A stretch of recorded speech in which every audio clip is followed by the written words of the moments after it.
Hello, everybody. I wanted to do a quick video today, kind of experimenting with a new way of capturing game footage, trying out a new microphone, and I also wanted to walk through a pipeline thing. Um, a little sick today. Anyway, so in the last video we made this 4100 megawatt coal power plant. And I had some issues when I was trying to make the video, and I think I kind of rushed through, I think, probably a really important part here, and that was our pipeline junction.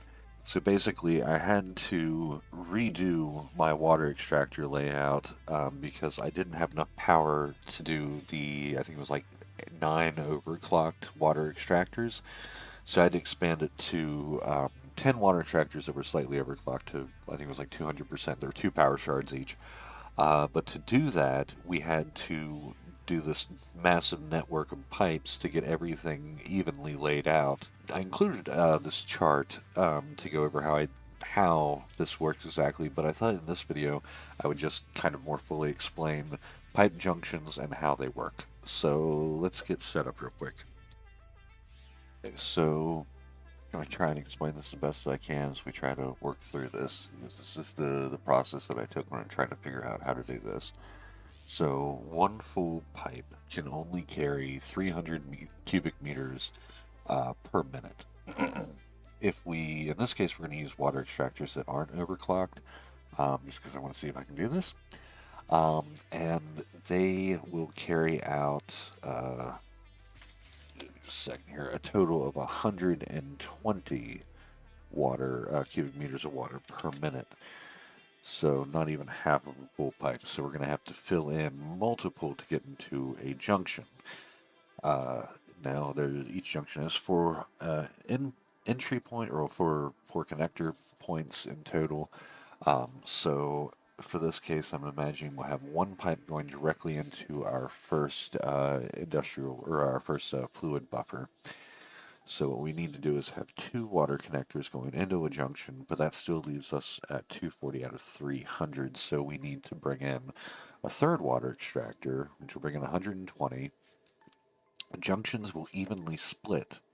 So 60 is going to go out into junction 1, and that will leave us with another 60 water in total going out now, which means that we're going to have to do 120 here, which will give us 180 going out.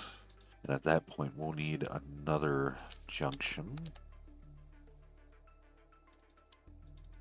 Call this junction 3. So this pipe is now 180 meters cubic meters. And that means that in order to get to 300, we'll need another 120, which we can get from this water extractor here. So 120 cubic meters goes into junction 1, another 120 goes into from water extractor 2 into junction 1. Water extractor 3 brings in 120, but only 60 can feed into junction 1 to complete 300. So we bring in from the 120, we bring in another 120 water extractor 4, which will complete all the inputs we can get into that junction to send out 180. 180 goes out to junction 3, which leaves enough room for another 120 to complete 320. So 5 into 2 main pipes here, if we aren't overclocking anything. And now we can try that out in practice. Okay, so here I have our 5 water extractors built up here. Okay, so this will be water extractor 1, water extractor 2 from our diagram.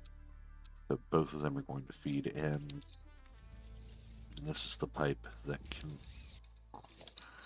right now, only give us 240. We pop on over there real quick. We're going to connect to a junction here.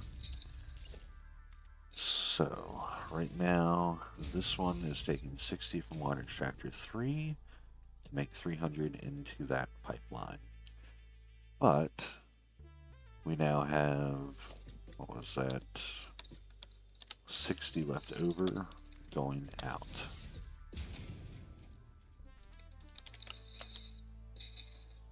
So, we need more water now to go out here because we've completed the 300 and we have 60 being fed from junction 3 to go into to fill up this pipe.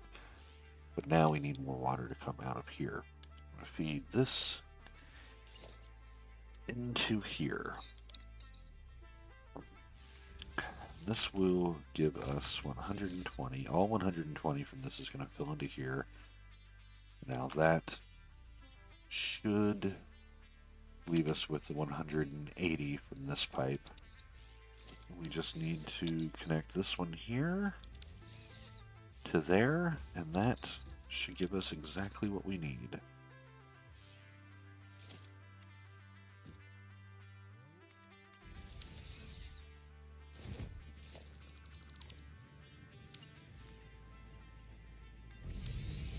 Alright. So, let's go over here to organization. I've only got the regular fluid buffers up right now.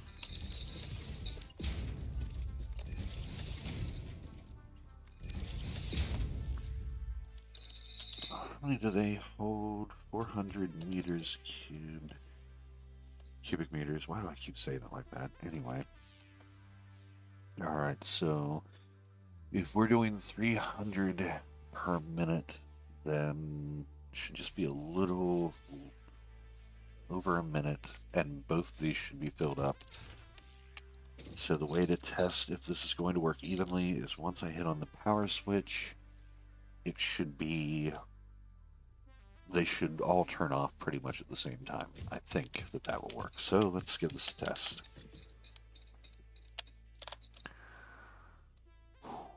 Go, go, Buffalo.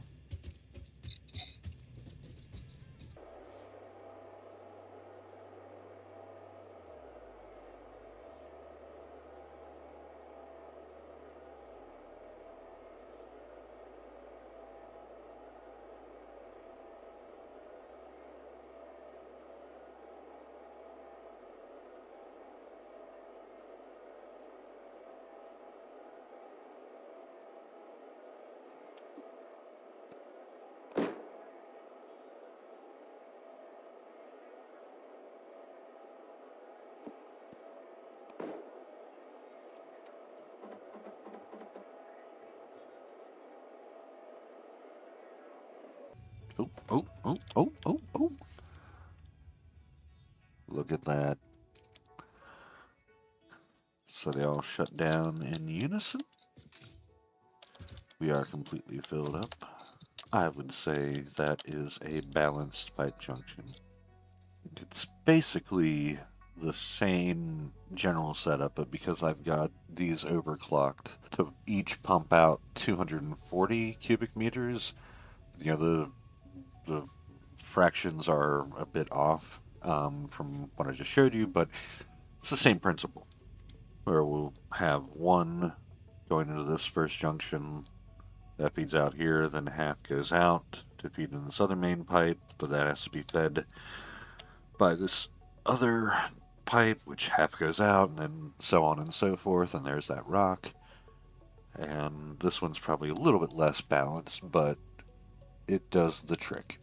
So anyway, yeah, that's basically how I did this. So I hope that that clears up any confusion or any questions. This is just really the basics about how the fluid mechanics, which get much more complicated than this.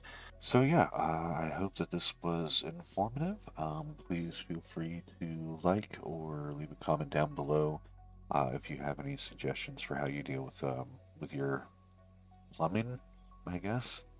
That feels weird. Is that weird? Nah, that's fine. Anyway, thanks, and please, if you want to, feel free to subscribe. It grows the channel. Lets me know that these videos were the kind of stuff that is useful to you. Anyway, see ya.